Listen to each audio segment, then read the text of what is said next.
Hello, everybody. My name is Sarah. I will be applying for the position of a behavioral therapist for behavioral innovations. So our first interview question is, tell me about a time when you supported a coworker who was struggling. So I currently work as an office aide in the International Students and Scholars Office here on campus at the University of Wyoming. And the beginning of the semester is a very busy time. We are checking in hundreds of international students coming from all over the world. And so it is a very crazy and chaotic time as we are welcoming just tons of students. And one of my coworkers is in charge of contacting these international students before they arrive in the US to give them an idea of what they need to do in order to enter into the US safely and legally.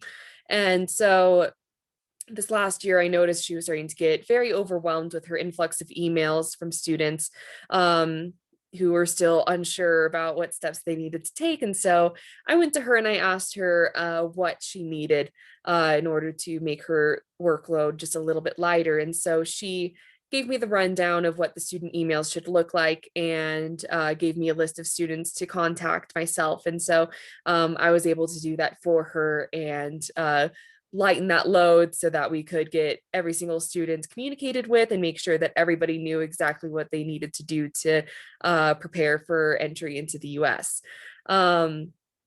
And so in the future, if I ever saw a coworker who was struggling, I would do something very similar and go to them and ask them what they needed and see what I could do to support them or take something off of their plate. And then my second question is, give an example of something you tried in your job that didn't work, and how did you learn from this experience? So I also work as a transfer peer mentor here at the university. And a big portion of my job is just reaching out to our incoming transfer students and seeing if they have any questions and to be a good point of contact for them, and also give them a checklist of things to do to make the transfer process a little bit easier. And when I did this, I realized that I did not get very many responses from the students that I was reaching out to. And I just really wasn't getting too much communication. And so I took a look at my email and quickly realized that it was very dense and very long, and definitely not something that somebody really wanted to sit through and read, especially if they were in a rush. Um, and so the first thing I did was I chopped up that email and I cut out a lot of unnecessary information. I made it a lot more concise and short. And the other thing I did was I actually tried a follow-up phone call. And I quickly got a lot more responses from my students. They were a lot more responsive with the phones. I could tell that the emails were being read more, and it made me an overall more effective mentor because I was actually developing relationships with these students, which is exactly what I was hired to do.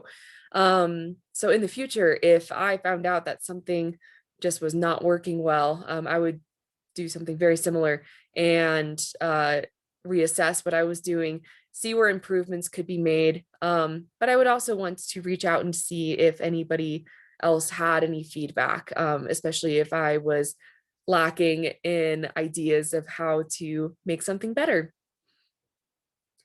And then the last question is, you're working on a key project that you can't complete because you're waiting on work from a colleague. What do you do? So the first thing I would do is reach out to this colleague, see if there is just some sort of miscommunication, and if it could be cleared up that way, that would be fantastic. Just see if we can establish a timeline. That way we know when our work is going to be done. That way we're not just sitting waiting around for one of us to get our portion of the project done.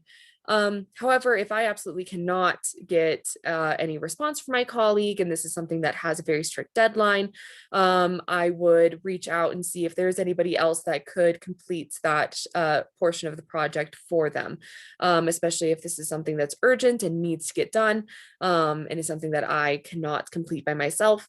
Then I would absolutely reach out and see who else could assist me on the project. That way I'm making sure that I'm taking responsibility for the project and making sure that it is getting done. And thank you.